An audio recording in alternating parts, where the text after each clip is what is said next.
তিনজন বাচ্চা একবার এক অদ্ভুত ডিম খুঁজে পায়। ডিমটা খুব জ্বলজ্বল করছিল, তাই সেটাকে তারা বাইরে বের করে এনে যখন তারা সেটাকে ভেঙে ফেলে তখন সেখানে অদ্ভুত কিছু খেয়াল করে। যখন তারা বাড়িতে ফেরে তখন তারা দেখে শহরের সবকিছু থেমে গেছে, কেননা পৃথিবীর সবকিছুই থেমে আছে শুধু তারা বাদে। অর্থাৎ সেই ডিমটা ফাটানোর ফলে তারা পৃথিবীর সবকিছুকে থামিয়ে দিয়েছে। প্রথম বাচ্চারা এতে বেশ খুশি হয়, কারণ তারা যখন খুশি খেলাধুলা করতে পারবে, লেখাপড়ারও তেমন কোনো চাপ নেই, এমনকি যখন যা ইচ্ছা তারা তাই করতে পারবে। তবে ধীরে ধীরে এই বিষয়টা তাদের কাছে খুবই বিরক্তিকর হয়ে ওঠে। এখন তারা সবকিছু ঠিক করতে চায়, কিন্তু কোনো কিছুই এখন আর তাদের হাতে নেই। সব জায়গায় সবকিছু থেমে আছে, পুরো পৃথিবীটা এখন তাদের কাছে জড় পদার্থ হয়ে গেছে।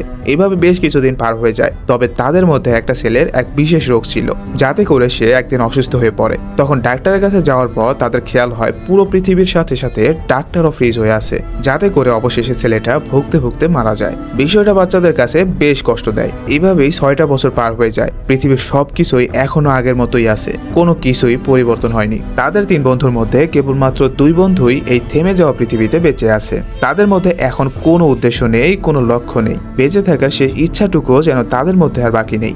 একদিন এক বন্ধু যখন মাটিতে শুয়ে আকাশের দিকে তাকিয়েছিল, তখন সে চাঁদের গায়ে কিছু পরিবর্তন দেখতে পায়, যা দেখে তার মনে আশা জেগে ওঠে। চাঁদের যেহেতু পরিবর্তন হচ্ছে, তাই হয়তো সবকিছু ঠিক হয়ে যাবে। তাই এই সুখবরটা দিতে সে তার বন্ধুকে পাগলের মতো খুঁজতে শুরু করে। একসময় তাকে খুঁজতে খুঁজতে সে তাদের সময় কাটানোর একমাত্র জায়গায় যায়, আর ওখানে গিয়ে বুঝতে পারে তার বন্ধু তার নিজের জীবনের কাছে হেরে গিয়েছে। কিছুক্ষণ আগে সে এখান থেকে সমুদ্রের পানিতে ঝাঁপ দিয়ে নিজেকে শেষ করে ফেলেছে, যার কারণে এবার সে নিজেও বেঁচে থাকার শেষ আশাটুকুও হারিয়ে ফেলে। সেও তার বন্ধুর মতো ওখান থেকে পানিতে ঝাঁপ দেয়, আর পানির ভেতর যেতে যেতে সে তার বন্ধুর ডেড বডি সামনে চলে আসে। তবে কিভাবে যেন ওই সময়টাতে অলৌকিকভাবে সে সমুদ্রের পাড়ে চলে আসে। তখনই সেখানে জঙ্গলের মধ্যে একটা ছোট্ট মেয়ের সাথে তার দেখা হয়। আর হ্যাঁ, এই মেয়েটা আর অন্য কেউ নয়, এটা তারই ক্লাসমেট। মূলত গল্পের শুরুতে এখানে তারা মোট 4 জন এসেছিল, আর যখন তারা এই ডিমটাকে ফাটিয়েছিল তখন তারা এই মেয়েটাকে জঙ্গলে ফেলে এসেছিল। তারা ভেবেছিল হয়তো সে বাড়ি চলে গিয়েছে, কিন্তু তখনও সে এই জঙ্গলেই ছিল।